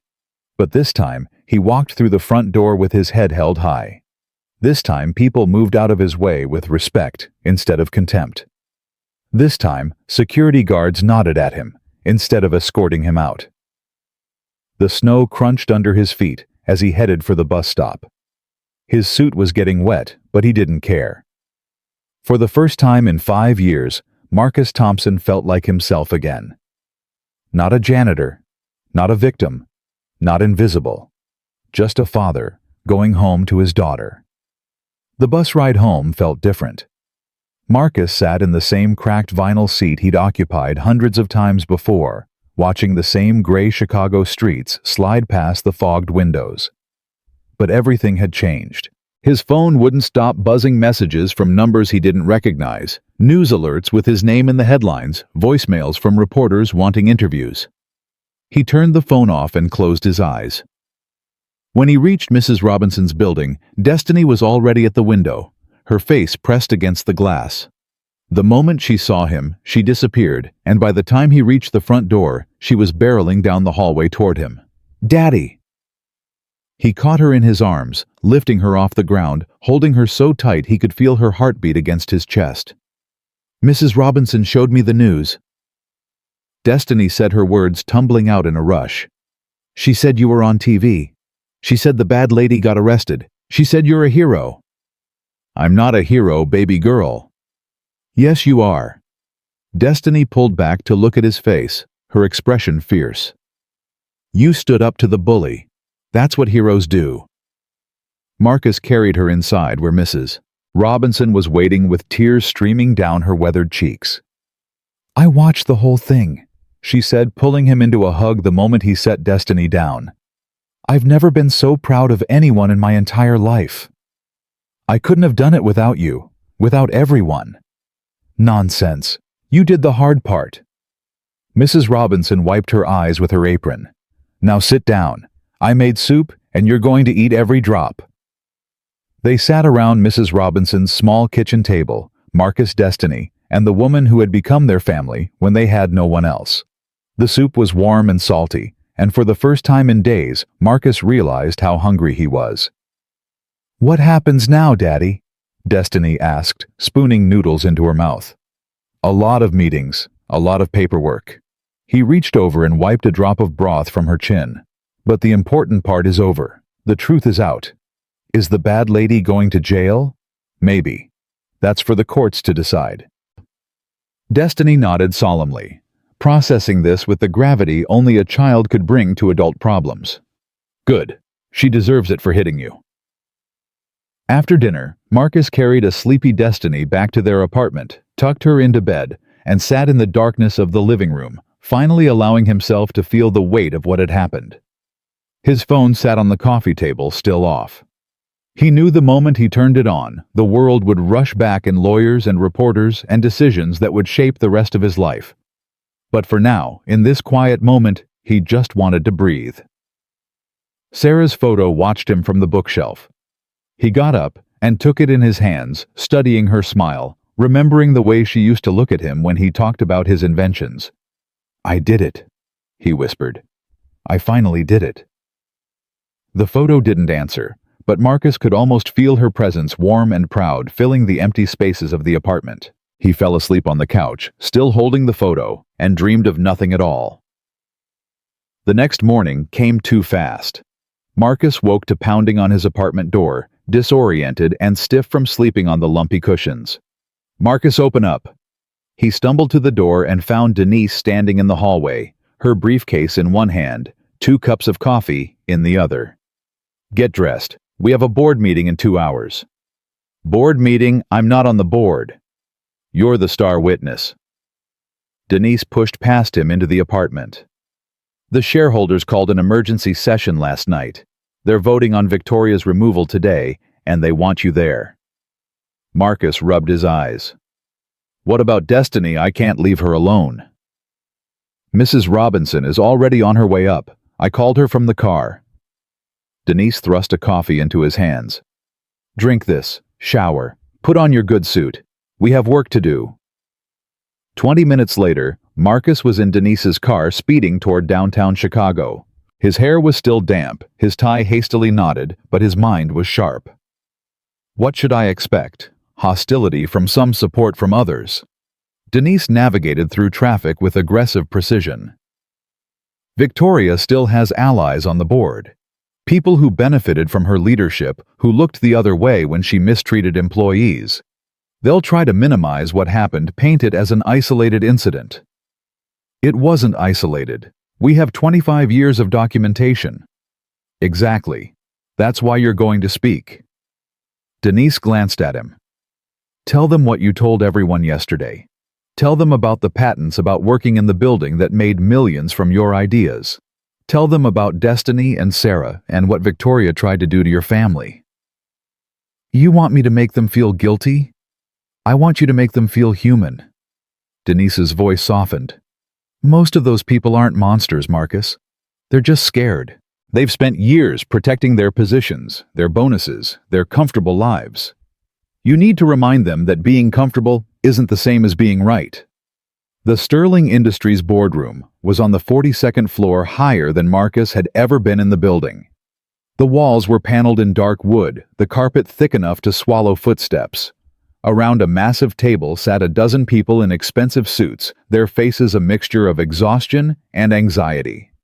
At the head of the table sat William Sterling, Victoria's uncle. His face was deeply lined, his hair white and thin, but his eyes were sharp. Mr. Thompson. He rose to shake Marcus's hand. Thank you for coming. Thank you for inviting me. The other board members watched this exchange with varying degrees of discomfort. Marcus recognized some of them from company photos, executives who had walked past him 1,000 times without ever seeing him. Let's begin, William said, returning to his seat. We're here to discuss the future of Sterling Industries in light of recent events. As you all know, my niece Victoria has been arrested on charges of assault. Additionally, substantial evidence has emerged of systematic discrimination under her leadership. A man across the table, 50s red-faced, combative, interrupted. This is all highly exaggerated. One slap, one bad decision, and suddenly we're throwing away 15 years of growth. One slap. Denise stepped forward. Mr. Hargrove, we have documentation of over 300 discriminatory incidents spanning 2 decades. We have video evidence of multiple assaults. We have 23 non-disclosure agreements with employees who were paid to stay silent about harassment. All of which could be fabricated. The footage came from your own security system, Denise cut in. The NDAs were drafted by your own legal department. The documentation was kept by employees who had nothing to gain and everything to lose by speaking up. Hargrove's face reddened further. This company has obligations to its shareholders. We can't make major leadership changes based on emotional appeals from a disgruntled former employee. William Sterling raised a hand. Mr. Thompson isn't a disgruntled employee, Richard. He's the inventor of the Thompson patents, the foundation of our most profitable division. Silence fell over the room. Several board members exchanged shocked glances. That's right, William continued. The patents that generate 40% of our annual revenue were created by the man my niece slapped and fired for refusing to kneel before her. He looked around the table. I've spent the last 12 hours reviewing my brother's old files. James knew he underpaid for those patents. He felt guilty about it until the day he died. James Sterling was a businessman, Hargrove protested. He made a legal purchase. He exploited a desperate man whose wife was dying of cancer. William's voice was quiet but heavy with shame. And then his daughter spent 5 years making that same man mop her floors. If that's the kind of company we are, I don't want any part of it. Another board member, a woman Marcus didn't recognize, leaned forward. Mr. Thompson, may I ask you something? Of course. Why did you stay? After everything that happened, why did you keep working here? Marcus thought about the question. He'd asked himself the same thing 1,000 times. Because I have a daughter, he said finally. 8 years old. Her mother died 18 months ago. I needed a job, any job that would let me keep a roof over her head and food on the table. Pride doesn't pay bills. The woman nodded slowly. And if you had the chance to do it over, if you could go back to the day you sold those patents, I'd do the same thing. Marcus's voice was steady. The patents were just ideas. Sarah was real. Destiny is real. I'd trade every dollar in the world to have had more time with my wife. The room was silent. Even Hargrove had stopped glaring. But that doesn't mean what happened to me was right, Marcus continued. It doesn't mean Victoria Sterling should get away with treating people like garbage because her father built a company. The janitors and cleaning staff and security guards, they're not invisible. They're not worthless. They deserve to be treated with dignity. He reached into his pocket and pulled out Rosa's notebook, worn and weathered, filled with 25 years of careful handwriting. Rosa Martinez kept this for a quarter century. Every incident, every slur, every time someone was pushed down and told to stay quiet. She did it because she believed that someday someone would care enough to listen. Marcus set the notebook on the table. Today is that day. You can be the people who finally listen, or you can be the people who kept looking away. The vote took less than an hour. Victoria Sterling was removed as CEO effective immediately. Her voting shares were suspended pending the outcome of criminal proceedings. A special committee was formed to investigate discriminatory practices and compensate affected employees. And Marcus Thompson was asked to consult on the company's new diversity initiatives, a request he accepted on one condition. Rosa Martinez becomes the head of the program, he said. She's been fighting this battle longer than anyone. She deserves to lead it. William Sterling agreed without hesitation. Outside the boardroom, Denise grabbed Marcus in a fierce hug. You did it. You actually did it. We did it, all of us. Don't be modest. You stood in a room full of people who have more money than God, and you made them feel ashamed of themselves. Denise laughed, wiping tears from her eyes. Sarah would have loved every second of that. The mention of his wife's name hit Marcus like it always did, a sweet ache in his chest. Yeah, he said softly. She would have. The weeks that followed were a blur of legal proceedings and media appearances. Victoria's criminal trial was scheduled for spring, but she was denied bail after prosecutors argued she was a flight risk. The footage of her arrest handcuffed in her designer coat, her face contorted with rage, had gone viral, viewed over 50 million times. Marcus did a few interviews carefully chosen by Denise to maximize impact. He talked about the patents, about Sarah, about destiny. He talked about being invisible and finally finding his voice. Each interview brought more support, more allies, more people sharing their own stories of workplace discrimination. Rosa's appointment as Director of Workplace Dignity made national news. At 73 years old, she became the oldest C-suite executive in Sterling Industries history. Her first act was to rehire every janitor and cleaning staff member who had been laid off under Operation Clean Sweep, with back pay and a formal apology.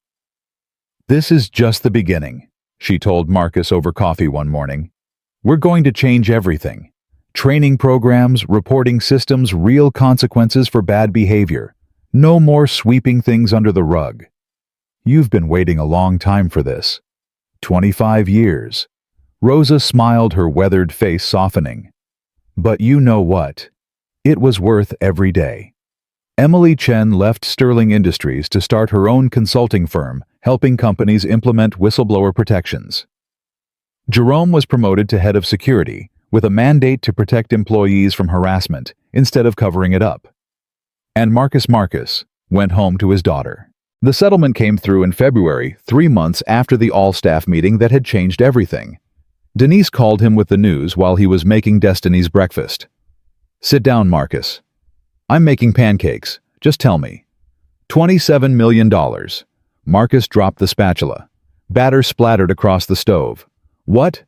The board agreed to fair compensation for the patents, plus damages for wrongful termination and emotional distress. $27 million minus legal fees. Denise's voice was trembling with excitement. You're rich, Marcus. Actually, genuinely rich. He leaned against the counter, his legs suddenly weak. I don't understand. I thought we'd have to fight for years. So did I. But William Sterling pushed for a quick settlement. He said it was what his brother would have wanted. Denise paused. There's more. The settlement includes a formal apology from the company, a scholarship fund in Sarah's name, and a permanent seat on the board's ethics committee. Marcus couldn't speak. The number was too big, too abstract. For 5 years he'd been counting pennies, skipping meals, so Destiny could eat working double shifts to keep the lights on. And now someone was telling him he'd never have to worry about money again. Daddy? Destiny's voice came from behind him. The pancakes are burning. He spun around, saw smoke rising from the griddle, and burst out laughing, a wild, uncontrolled sound that didn't stop until tears were streaming down his face. Daddy, what's wrong? Destiny rushed to his side, her eyes wide with concern. Why are you crying? I'm not sad, baby girl. He knelt down and pulled her into his arms. I'm happy. I'm so happy. But you're crying. Sometimes people cry when they're happy, especially when something good happens that they never expected. Destiny considered this with her usual gravity. Did something good happen? Something very good. Marcus wiped his eyes, looking at his daughter's face, so much like Sarah's, so full of trust and love. Remember when I told you I invented some things a long time ago? Things that I had to sell when Mommy got sick. The patents. You explained them to me. Right. Well, the company that bought them, they've decided to pay me what they were really worth. A lot of money, Destiny. Enough that we don't have to worry anymore. Her eyes went wide. You mean we're rich?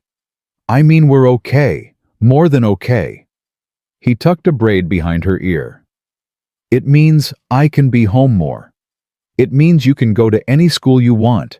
It means we can have a real house with a yard, maybe even a dog. A dog? Destiny's face lit up. Can we really get a dog? If you want one. She threw her arms around his neck, squeezing so hard he could barely breathe. This is the best day ever. Marcus held her close, breathing in the strawberry scent of her shampoo, feeling her small heart beating against his chest. He thought about all the nights he'd lain awake terrified of losing her, terrified of failing her. He thought about the CPS visit, the anonymous report, Victoria's attempt to take the one thing that mattered most. It really is, he said softly. It really is. The criminal trial began in April. Marcus sat in the gallery every day, watching as prosecutors laid out the case against Victoria Sterling. The footage was played again and again, the slaps, the humiliation, the lies. Witnesses testified about years of abuse. Emily presented her documents. Jerome explained how he'd saved the security footage. Victoria's lawyers tried everything. They claimed the footage was doctored.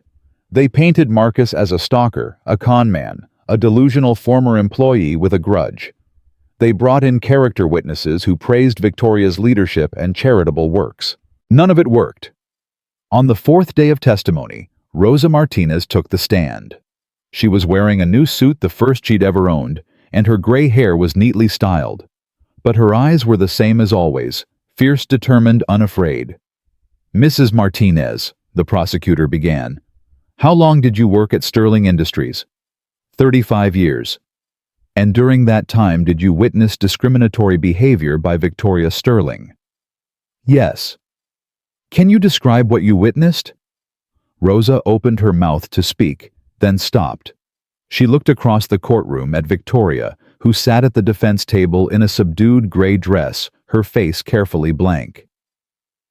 I watched her call people names that I won't repeat in this courtroom. Rosa said, her voice steady. I watched her throw things at workers who made small mistakes. I watched her make a pregnant woman cry until she miscarried from the stress. Gasps rippled through the gallery. The judge called for order. I watched her pay people to stay quiet, Rosa continued. I watched her fire anyone who complained. I watched her treat human beings like they were garbage day after day, year after year. Her voice broke slightly. And I watched everyone look the other way because they were scared of her. Why didn't you come forward sooner? Rosa's eyes glistened with tears. Because I was scared too. I had bills to pay, a family to support. I told myself it wasn't my fight, that someone else would fix it. She looked at Marcus in the gallery. Then, I met a man who refused to kneel. A man who stood up even though he had everything to lose. He reminded me that staying quiet isn't the same as staying safe. The prosecutor nodded. No further questions. Victoria's lawyer rose for cross-examination. Mrs. Martinez, isn't it true that you harbor personal resentment toward Ms. Sterling? I harbor resentment toward cruelty. But specifically toward Ms. Sterling. Didn't she deny your request for a promotion in 2018? She denied my request because she said Mexicans weren't management material. I have it in writing. The lawyer's face went pale. I have no further questions. The verdict came on a Friday afternoon in May. Marcus sat in the gallery with Destiny on one side and Mrs. Robinson on the other. Rosa was behind him, along with Jerome and Emily and dozens of other workers who had found the courage to speak up. On the charge of assault in the first degree, how does the jury find guilty? On the charge of tampering with evidence, guilty. On the charge of witness intimidation, guilty. Each word landed like a hammer blow. Victoria Sterling, once untouchable, once powerful beyond imagining, sat motionless as her future crumbled around her. Marcus watched her face as the verdicts were read. He expected to feel triumph, satisfaction, vindication. Instead, he felt something closer to sadness. Victoria had everything, money, power, opportunity, and she'd chosen to use it for cruelty. She'd had every chance to be better, and she'd thrown them all away. What a waste, he thought. What a terrible waste. The sentencing hearing was 2 weeks later. Victoria was given 8 years in federal prison with the possibility of parole after 5. As she was led away in handcuffs, she finally looked at Marcus, really looked at him for the first time since that night in the lobby. I hope you're happy, she said, her voice cracking. You destroyed my life. Marcus stood up slowly. The courtroom fell silent. No, he said quietly. You destroyed your own life. I just refuse to let you destroy mine.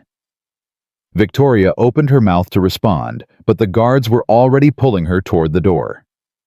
The last Marcus saw of her was her back disappearing into the hallway, her shoulders slumped, her designer shoes shuffling against the courthouse floor. It was over. Outside the courthouse, the May sunshine was warm on Marcus's face. Destiny held his hand squinting against the light while reporters shouted questions from behind a barrier. Mr. Thompson, how do you feel about the verdict? Mr. Thompson, what's next for you? Mr. Thompson, do you have any message for Victoria Sterling? He ignored them all, guiding Destiny toward the car where Denise was waiting. But at the last moment, he stopped and turned around. I have one thing to say, he announced, and the crowd fell silent. What happened to me happens to thousands of people every day. Workers who are humiliated, harassed, treated like they don't matter. Most of them never get justice. Most of them never even get heard. He looked down at Destiny, then back at the cameras. But things can change. They have to change. Every person deserves to be treated with dignity, no matter what job they have, no matter what they look like, no matter who their family is. That's what this was really about. Not revenge, not money, just basic human dignity. He squeezed Destiny's hand. That's all I have to say. They got into the car and drove away, leaving the reporters and the courthouse in the past behind them. Destiny leaned against his shoulder, tired from the long day. Daddy? Yeah, baby girl? What does dignity mean? Marcus thought about the question. He thought about Rosa's notebooks, and Jerome's courage, and Emily's sacrifice. He thought about Mrs. Robinson's kindness, and Sarah's love, and Destiny's unwavering faith. "It means being treated like you matter," he said finally. "It means being seen for who you really are, not what people assume about you. It means standing up for yourself even when it's hard." Destiny nodded slowly, processing this. "Like what you did. Like what we all did. Together." She was quiet for a moment, then smiled. "I think Mommy would be proud of you." Marcus felt tears prick at his eyes. "I think so too, baby girl. I think so too." 6 months after the verdict, Marcus stood in front of a building he never thought he'd own. The Thompson Community Center rose 3 stories high on the south side of Chicago, its red brick facade gleaming in the autumn sunshine. Workers were putting the finishing touches on the entrance where bronze letters spelled out the name that still made his heart catch, the Sarah Thompson Center for Working Families. Destiny tugged at his hand. "Daddy, is this really ours?" "It's not ours, baby girl. It belongs to everyone who needs it." He knelt down to her level. "But your mommy's name is on it. That means a part of her will always be here helping people." She would have liked that. She would have loved it. The center had been Destiny's idea in a way. 3 months after the settlement, Marcus had asked her what they should do with all the money. He'd expected her to say Disney World or a swimming pool or a puppy, things any 9-year-old would want. Instead, she'd looked at him with Sarah's eyes and said, "We should help people like us. People who are sad and scared and don't have anyone." So that's what they did. The Sarah Thompson Center would provide free childcare for working parents, job training programs, legal aid for discrimination cases, and counseling services for families dealing with illness and loss. Rosa had helped design the programs, drawing on her decades of experience, watching workers struggle without support. Denise had set up a legal clinic. Even Jerome had gotten involved teaching self-defense classes for employees facing workplace harassment. "Mr. Thompson." Marcus turned to find a young black woman approaching, clipboard in hand. Her name tag read, "Coordinator, Maria." "The press is here for the ribbon cutting, and there's someone who wants to speak with you first." "Who?" Maria hesitated. "She says her name is Catherine Sterling, Victoria's mother." Marcus felt his stomach tighten. He hadn't seen any of the Sterling family since William had testified at Victoria's sentencing. Catherine had been conspicuously absent throughout the trial, hiding the gossip columns, said from the shame of what her daughter had become. "Tell her I'll be there in a minute." He looked down at Destiny. "Baby girl, why don't you go find Mrs. Robinson? She's inside setting up the refreshments." "Is something wrong?" "No, I just need to talk to someone." Destiny studied his face with that uncanny perception she'd inherited from Sarah. "The bad lady's mom." "How did you know that?" "I heard Maria say Sterling." Destiny squeezed his hand. "It's okay, Daddy. You can handle it. You can handle anything." She ran off toward the building, braids bouncing, and Marcus felt a surge of love so fierce it nearly knocked him over. 9 years old, and already braver than most adults he knew. He found Catherine Sterling waiting in the small garden they'd planted beside the center, a memorial garden with a bench dedicated to Sarah's memory. She was older than he expected, her face lined with grief that went deeper than makeup could hide. She wore a simple black dress, no jewelry, nothing like the glamorous photos he'd seen in society magazines. "Mr. Thompson." Her voice was hoarse, as if she'd been crying. "Thank you for seeing me." "Mrs. Sterling." "Please, call me Catherine." She gestured to the bench. "May I sit?" They sat in silence for a moment, the autumn breeze rustling through the garden. Marcus could hear laughter from inside the center staff and volunteers getting ready for the opening ceremony. "I don't know why I'm here," Catherine finally said. "I've written this speech in my head 100 times, and now that I'm sitting next to you, I can't remember any of it." "You don't have to make a speech." "Yes, I do. I owe you that much." She took a shaky breath. "I raised Victoria. I watched her become what she became, and I did nothing to stop it. When James died, I told myself she was just grieving that she'd get better. But she didn't get better. She got worse, and I kept making excuses. Marcus said nothing. There was nothing to say. When I saw the footage, what she did to you, I couldn't believe it. I couldn't believe my daughter was capable of that kind of cruelty. Catherine's voice broke. But then I thought about all the little signs over the years. The way she talked about the staff. The way she treated people she thought were beneath her. I should have seen it. I should have done something. Why didn't you? Because I was comfortable. The word came out bitter self-loathing. I had my charities and my garden clubs and my beautiful house. I didn't want to look too closely at where the money came from or what my daughter was doing with it. I told myself it wasn't my business. She turned to face him, her eyes red-rimmed. I'm not asking for forgiveness. I know I don't deserve it. I just wanted you to know that I'm sorry for what Victoria did to you, for what my family took from you, for all of it. Marcus looked at this broken woman, mother of the person who had humiliated him, slapped him, tried to destroy his family. He thought about the rage he'd carried for so long, the nights he'd lain awake imagining revenge. But sitting here now in a garden dedicated to his wife's memory, he couldn't find that rage anymore. It had been replaced by something else, not forgiveness exactly, but something close to it. Understanding maybe, or just exhaustion. Your daughter made her own choices, he said finally. You're responsible for how you raised her, but she's responsible for what she did. That doesn't make me feel better. It's not supposed to. Marcus stood up, looking down at her. But maybe you can do something with that guilt, something useful. Like what? Like making sure it doesn't happen again. Your family still has influence, connections, money. Use it. Fund programs that teach kids about empathy and respect. Support organizations that fight workplace discrimination. Be the person you wish you'd been when Victoria was growing up. Catherine stared at him. You're asking me to help you? I'm asking you to help everyone. Victoria wasn't born cruel. Something made her that way, entitlement, privilege, never being told no. Your family can either keep producing people like her, or you can break the cycle. For a long moment, Catherine didn't respond. Then slowly she nodded. William said you were remarkable. I didn't believe him. She rose from the bench, smoothing her dress. I'll do what you suggested.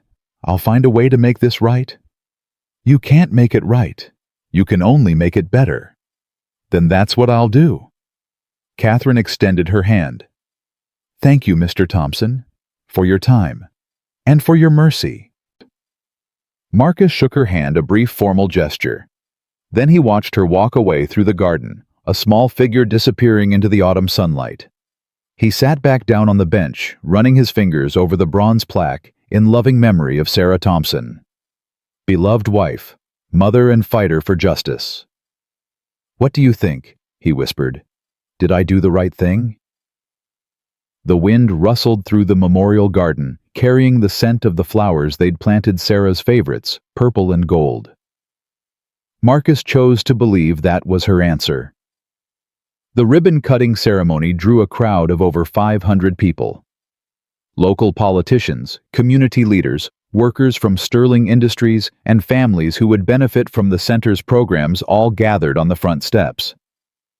News cameras lined the street. Reporters shouted questions that went unanswered. Marcus stood at the podium, Destiny beside him, looking out at the faces of people who believed in what they'd built. 1 year ago, he began, his voice carrying over the crowd, I was invisible. I mopped floors and emptied trash cans and let people treat me like I didn't matter. I told myself it was the only way to survive. He paused, gathering his thoughts. But survival isn't the same as living. And invisibility isn't the same as safety. Sometimes the safest thing you can do is stand up and be seen. The crowd was silent, hanging on every word. This center is named after my wife, Sarah. She died 2 years ago, but she taught me everything I know about courage. She used to say that the only way to fight darkness is to shine a light so bright it can't be ignored. Marcus looked down at Destiny, who smiled up at him with complete trust. That's what this place is. A light. For every worker who's been humiliated and told to stay quiet. For every parent who's struggling to keep their family together. For every person who's been made to feel like they don't matter. His voice strengthened. You matter. You always mattered. And now you have a place where people will see you, hear you, and fight for you. He picked up the oversized scissors and handed one handle to Destiny. Ready, baby girl? Ready, daddy. Together, they cut the ribbon. The crowd erupted in cheers. Confetti fell from somewhere above. And Marcus Thompson, former janitor, patent inventor, single father, felt something he hadn't felt in years. Hope. The first year of the center's operation exceeded every expectation. Over 3,000 families received services. The legal clinic won 17 discrimination cases. The job training program placed 200 workers in new positions with fair wages and benefits. The counseling services helped hundreds of people navigate grief, illness, and trauma. Rosa ran the programs with the same fierce determination she'd brought to her decades of secret documentation. At 74, she showed no signs of slowing down. I spent 25 years writing down everything that was wrong, she told Marcus during one of their weekly meetings. Now I get to spend however many years I have left making things right. That's not a job. That's a gift. Jerome's self-defense classes became so popular that he had to add extra sessions. He taught workers how to document harassment, how to protect themselves legally, and how to stand up without putting themselves at risk. The goal isn't to fight, he explained to each new class. The goal is to never have to. But if you do have to, you should know how. Emily's whistleblower consulting firm partnered with the center, providing free services to employees who wanted to report misconduct but didn't know how. She traveled the country speaking at conferences, sharing her story, inspiring others to find their courage. I stayed silent for 2 years, she would say. 2 years of watching terrible things happen and telling myself it wasn't my fight. Then I met a man who reminded me that silence is a choice. And sometimes it's the wrong one. Mrs. Robinson became the unofficial grandmother of the entire center. She organized holiday parties, birthday celebrations, and weekly dinners where families could gather and share their stories. At 75, she had more energy than people half her age. These children need someone to believe in them, she told Marcus. That's all any child needs, really. Someone who looks at them and sees possibility instead of problems. Destiny thrived in her new school, a private academy that had once seemed impossibly out of reach. She made friends, excelled in her classes, and developed a passion for writing that reminded Marcus so much of Sarah it sometimes took his breath away. I'm going to tell stories, she announced one evening over dinner. True stories about people who fight back against bullies, like you, Daddy. I'm not that interesting, baby girl. Yes, you are. Destiny's voice was firm. You taught me that being brave doesn't mean not being scared. It means doing the right thing even when you're terrified. That's the most interesting thing in the world. Marcus didn't know what to say, so he just hugged her and let the tears come. The second anniversary of Victoria's arrest brought unexpected news. She had applied for early parole, and the hearing was scheduled for March. Denise called Marcus to let him know. You don't have to go, she said. You don't have to see her ever again if you don't want to. I know. But, Marcus sighed. But I think I need to. I need to see for myself if anything has changed. The parole hearing was held at the Federal Women's Prison in downstate Illinois. Marcus drove alone, leaving Destiny with Mrs. Robinson, needing the solitary hours to prepare himself for what he might feel. The prison was smaller than he expected, a cluster of low buildings surrounded by fences and razor wire. He went through security, surrendered his phone, and was led to a hearing room where Victoria's case would be decided. She looked different. 2 years in prison had stripped away the designer clothes, the perfect makeup, the armor of wealth and privilege. Victoria Sterling sat at a table in an orange jumpsuit, her hair gray at the roots, her face thinner and older than Marcus remembered. Their eyes met across the room. Victoria looked away first. The hearing proceeded methodically. Prison officials testified about Victoria's behavior, compliant but not exemplary. A psychologist discussed her progress in counseling, limited but present. Her lawyer argued for mercy, citing her age, her health, her willingness to make amends. Then the board asked if any victims wanted to speak. Marcus stood up.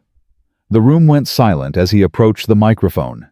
He could feel Victoria's eyes on him, heavy with something he couldn't quite identify.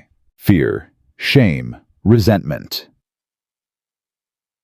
2.5 years ago, Marcus began.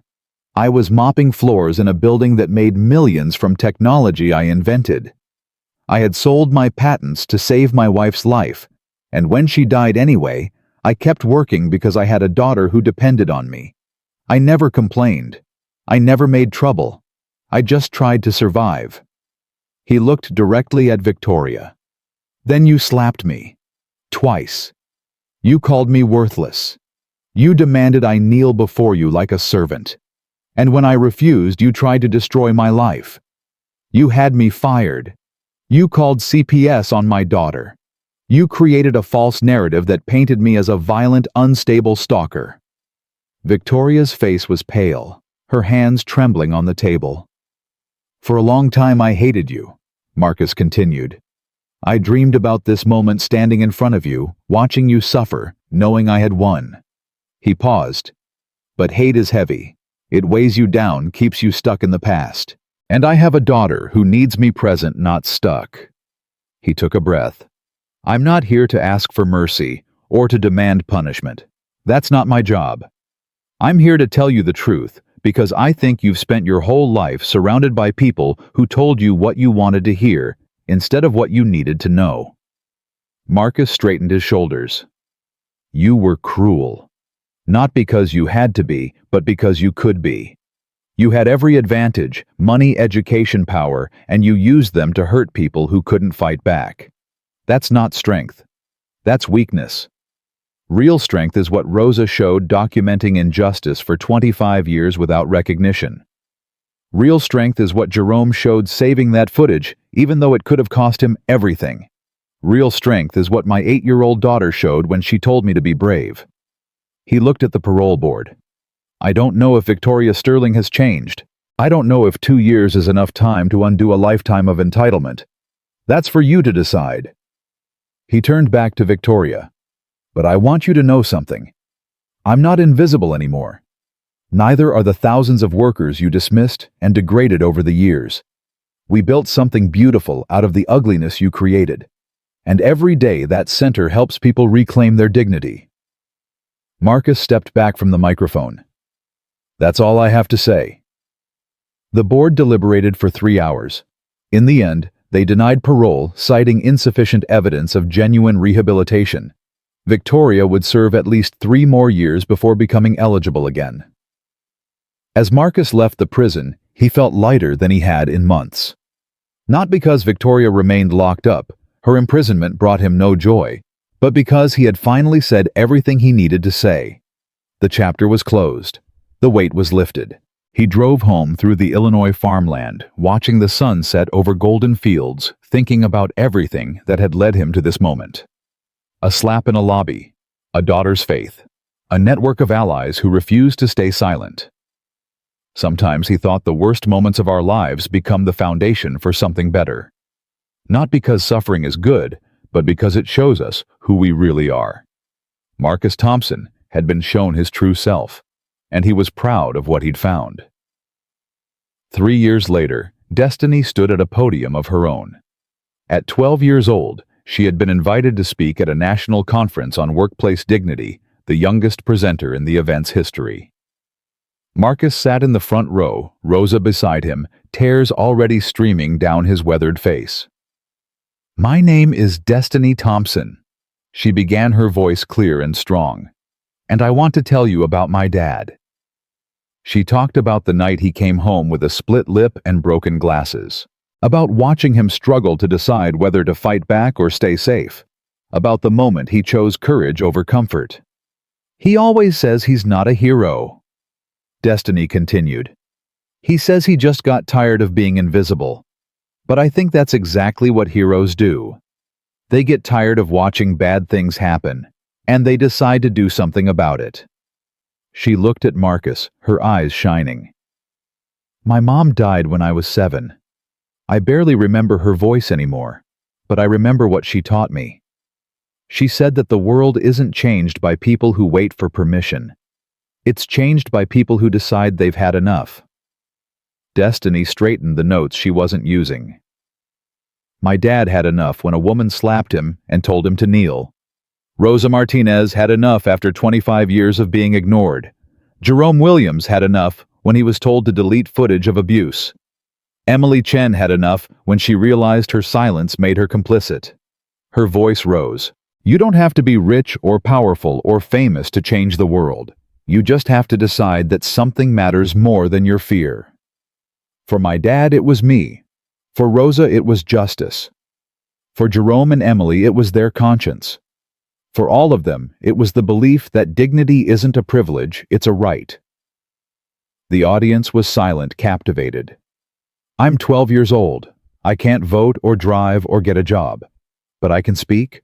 I can write. I can tell the truth about what happens when ordinary people refuse to be invisible. Destiny smiled Sarah's smile. Marcus thought his heart breaking and healing at the same time. That's what I'm going to do with my life. Tell stories about people like my dad. People who stand up when everyone else sits down. She looked at the audience one last time. Thank you for listening. And remember, you're never too small to shine a light.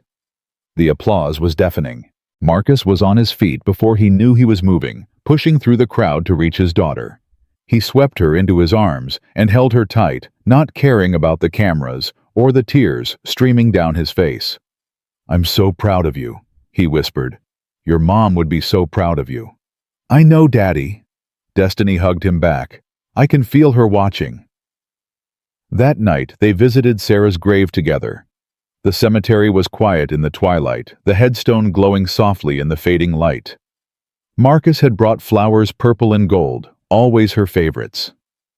Destiny knelt beside the grave, tracing her mother's name with her fingers. Hi, Mommy. I gave a speech today. A big one with lots of important people watching. Daddy cried, but he says they were happy tears. She paused. I told them about you, how you taught us to be brave. I hope you heard it wherever you are. Marcus knelt beside her, placing the flowers against the headstone. We did it, Sarah, he said softly. We built something good out of all that pain. The center is thriving. Destiny is thriving. And that woman who hurt me, she's still in prison, but I don't think about her much anymore. I think about all the people we've helped, all the workers who found their voices, all the families who found their way. He touched the cold stone. I wish you were here. Every day I wish you were here. But I know you'd be proud of what we've become. What Destiny has become. His voice caught. She's going to change the world, Sarah. Just like you always believed she would. They stayed until the stars came out, father and daughter, sitting together in the quiet darkness, remembering the woman who had taught them both how to love and how to fight. On the drive home, Destiny fell asleep in the back seat, exhausted from the emotions of the day. Marcus drove slowly, savoring the peace, thinking about everything that had brought them to this moment. 5 years ago, he had been invisible. A janitor mopping floors, hiding from his own potential, telling himself that survival was enough. Then a cruel woman had slapped him, and everything changed. Not because the slap was special. People were slapped every day, metaphorically, emotionally, sometimes physically. Workers were humiliated.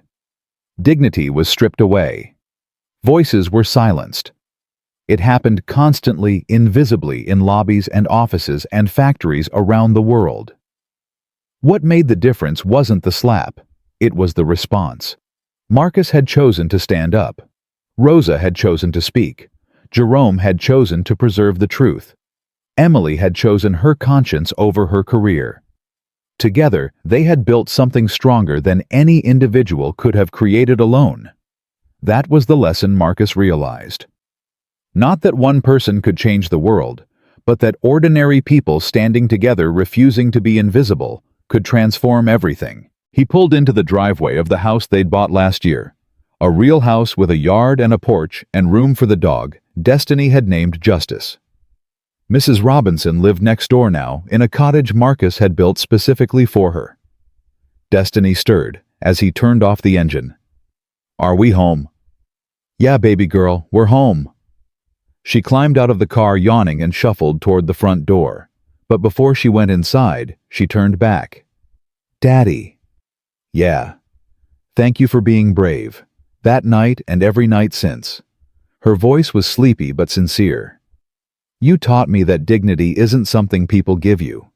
It's something you claim for yourself. And once you claim it, nobody can take it away." Marcus felt tears prick at his eyes. "You taught me that too, baby girl. More than you know." She smiled and disappeared inside. A moment later, the porch light came on Destiny's signal that she was safe, that she was home, that all was well. Marcus stood in the driveway, looking up at the stars, feeling the weight of everything he'd survived and everything he'd built. 5 years ago, a woman had slapped him and called him worthless. 5 years later, he had a daughter who spoke at national conferences, a center that had helped thousands of families, a network of allies who had become a family, and a name that meant something to people who had once felt invisible.